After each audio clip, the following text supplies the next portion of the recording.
Excellencies, could you please take your seats in due respect to the next speakers? The second row, could you please take your seat right now? They are walking in between to get them to go.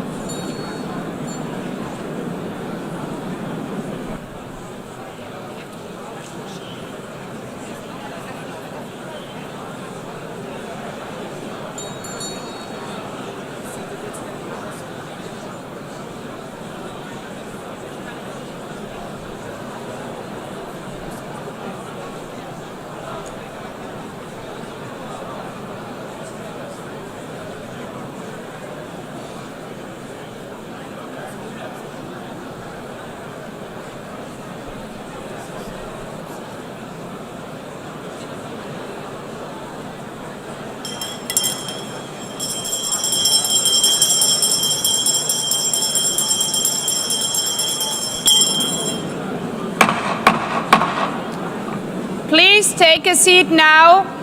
With due respect to the next speakers, I would kindly ask to gentlemen in the left row, please take your seats.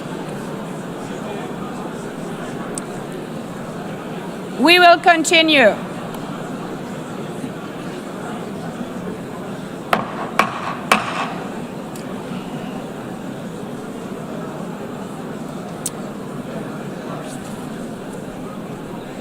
Excellencies, as we are receiving queries, I would like to assure you that don't worry, the UN teleprompters are working perfectly. And by this technical note, I would like to call on the next speaker. The Assembly will hear an address by His Excellency Prabowo Subianto, President of the Republic of Indonesia. I request protocol to escort His Excellency and invite him to address the Assembly.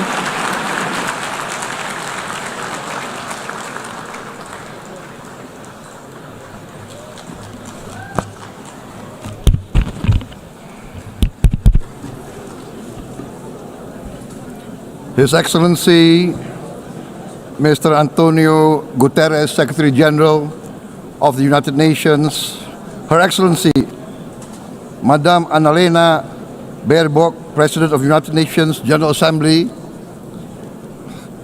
His Excellency Mr. Moses Abelian, Under Secretary General for General Assembly and Management, Excellencies, Heads of States, Heads of Governments, distinguished delegates, ladies and gentlemen. It is indeed a great honor for me to stand in this August General Assembly Hall among leaders and representatives who represent almost all of humanity. We differ in race, religion, and nationality, yet we gather together today as one human family. We are here first and foremost as fellow human beings, each created equal, endowed with unalienable rights to life, liberty, and the pursuit of happiness. The words of the United Nations Declaration of Independence have inspired democratic movements across continents, including the French Revolution, the Russian Revolution, the Mexican Revolution, the Chinese Revolution, and Indonesia's own struggle and journey to freedom. It also gave birth to the Universal Declaration of Human Rights, adopted by the United Nations in 1948. All men are created equal was the creed that opened the way to unprecedented global prosperity and dignity. And yet, in our own era of scientific and technological triumphs, an era capable of ending hunger, poverty, and environmental ruin, we also continue to face today grave dangers, challenges, and uncertainties. Human folly, fueled by fear, racism, hatred, oppression, and apartheid threatens our common future. My country knows this pain. For centuries, Indonesians lived under colonial domination, oppression, and slavery. We were treated less than dogs in our own homeland. We Indonesians know what it means to be denied justice and what it means to live in apartheid, to live in poverty, and to be denied equal opportunity.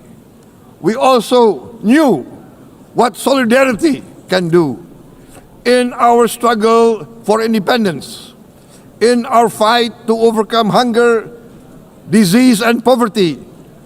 The United Nations stood with Indonesia and gave us vital assistance.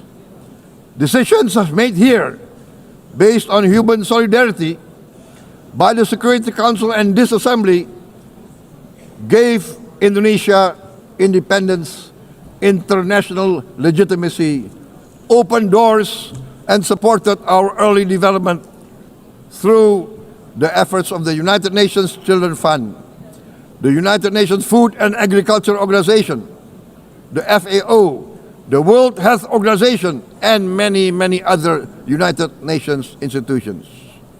And because of that, Indonesia today stands on the cusp of shared prosperity and greater equality and dignity. Madam President, Excellencies, our world today is driven by conflict, injustice, and deepening uncertainty. Every day we witness suffering, genocide, and blatant disregard for international law and human decency. In the face of these challenges, we must not give up. As the United Nations Secretary General said, we cannot give up. We cannot surrender our hopes or our ideals. We must draw closer, not drift apart. Together we must strive to achieve our hopes, our dreams. The United Nations was born from the ashes of the Second World War that claimed scores of millions of lives. It was created to secure peace, security, justice, and freedom for all. We remain committed to internationalism, to multilateralism, and to every effort that strengthens this great institution. Today, Indonesia is nearer than ever before to meeting the sustainable development goals of ending extreme poverty and hunger. Because years ago, this very chamber chose to listen and uphold social and economic justice. We will never forget. And today, we must never be silent while Palestinians are denied that same justice and legitimacy in this very hall. Excellencies, Thucydides warned, the strong do what they can, the weak suffer what they must. We must reject this doctrine. The United Nations exist to reject this doctrine. We must stand for all, the strong and the weak. Might cannot be right. Right must be right. Indonesia today is one of the largest contributors to United Peacekeeping Forces. We believe in the United Nations. We will continue to serve where peace needs guardians, not with just words, but with boots on the ground. If and when the United Nations Security Council and this great assembly decide Indonesia is prepared to deploy 20,000 or even more of our sons and daughters to help secure peace in Gaza or elsewhere, in Ukraine, in Sudan, in Libya, everywhere when the peace needs to be enforced, peace needs to be guarded, we are ready. We will take our share of the burden, not only with our sons and daughters, we are also willing to contribute financially to support the great mission to achieve peace by the United Nations. Madam President, Excellencies, I propose to this Assembly a message of hope and optimism, grounded in action and execution. Today, we heard the speech of Madam President, the President of the United Nations General Assembly. Yes, it is true what she said. Without the International Civil Aviation Organization, will we be here today? Will we sit in this great hall? Without the United Nations, we cannot be safe. No country can feel secure. We need the United Nations, and Indonesia will continue to support the United Nations. Even though we still struggle, but we know the world needs a strong United Nations. The world's population is growing. Our planet is under strain. Food, energy, and water insecurity haunt many nations. We choose to answer these challenges directly at home and to help abroad wherever we can. This year, Indonesia recorded the highest rice production and grain reserves in our history.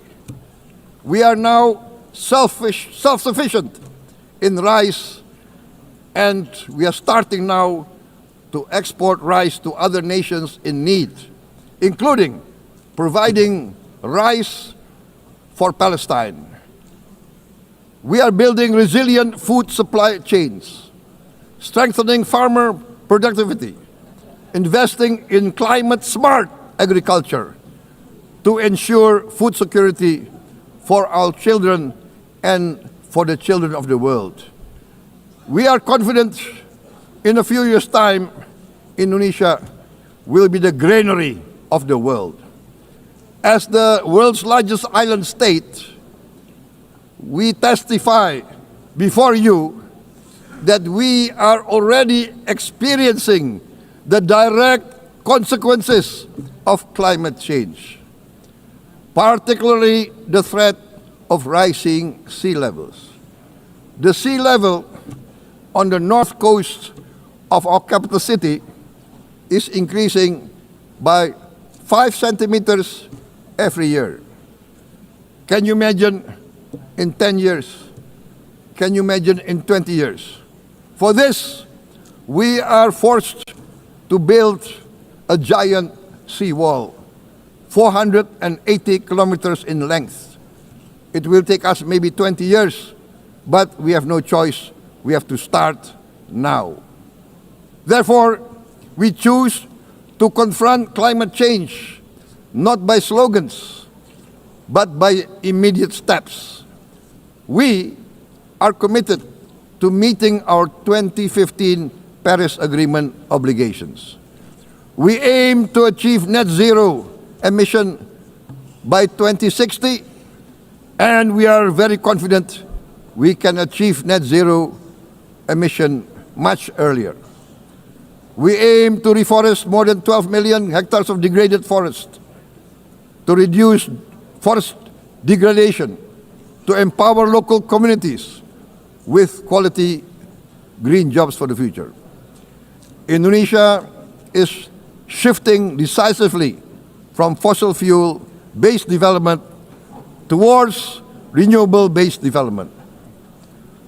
From next year, most of our additional power generation capacity will come from renewables.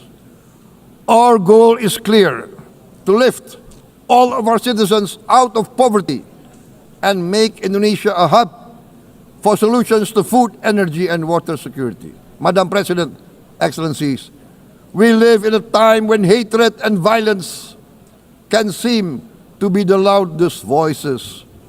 But beneath this loud noise lies a quieter truth that every person longs to be safe, to be respected, to be loved, and to leave a better world to their children.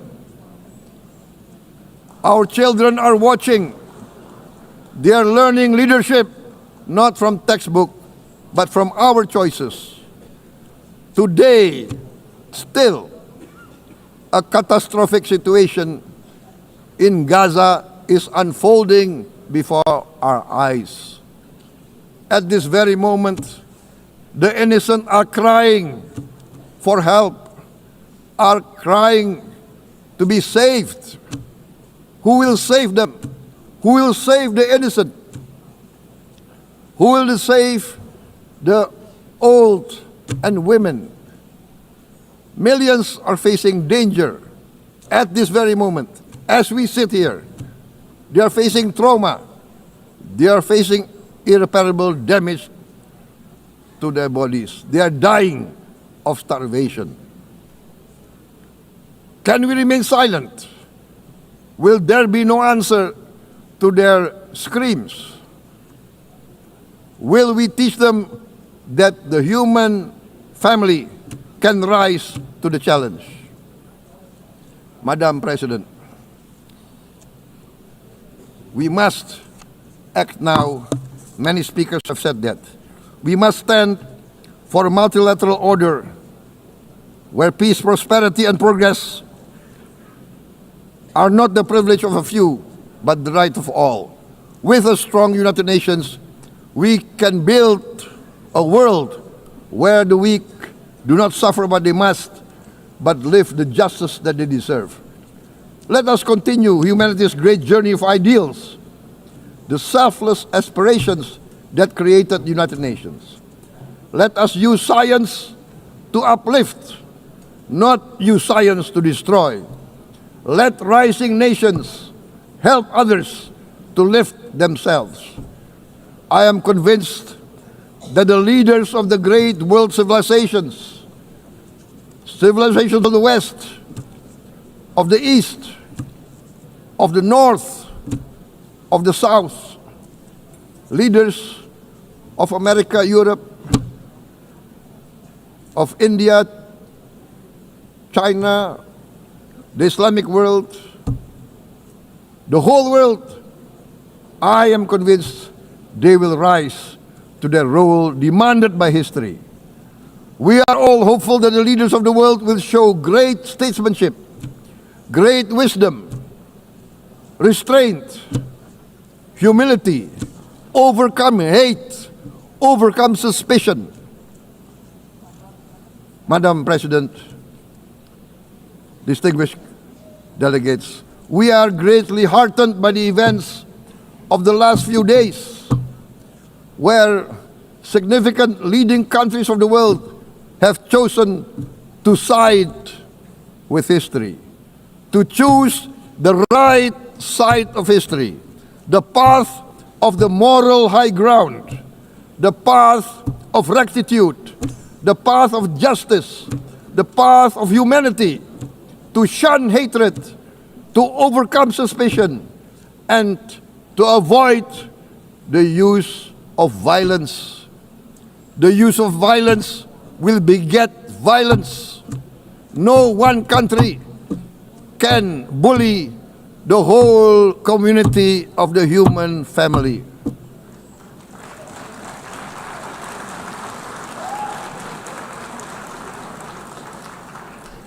We may be weak individually, but the sense of oppression, the sense of injustice has proven in the history of mankind that this sense of injustice, this sense of oppression will unite into a strong force that will overcome this oppression, that will overcome this injustice.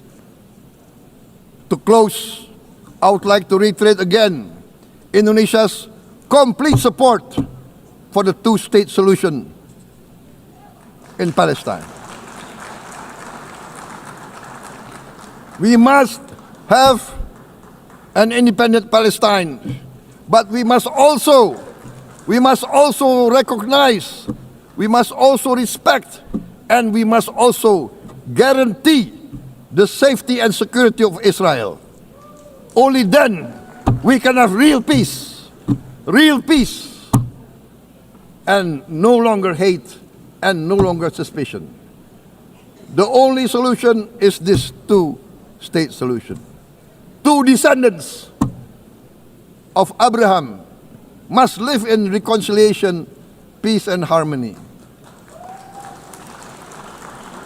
Arabs, Jews, Muslims, Christians, Hindus, Buddhists, all religions, we must live as one human family. Indonesia is committed to being part of making this vision a reality. Is this a dream? Maybe, but this is the beautiful dream that we must work together towards. Let us work towards this noble goal. Let us continue humanity's journey of hope, a journey started by our forefathers, a journey that we must complete. Thank you. Wassalamualaikum warahmatullahi wabarakatuh.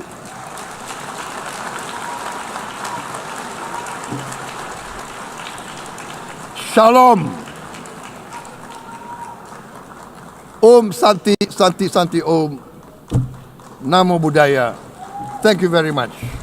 May God bless us all. May peace be upon us. Thank you very much. Thank you.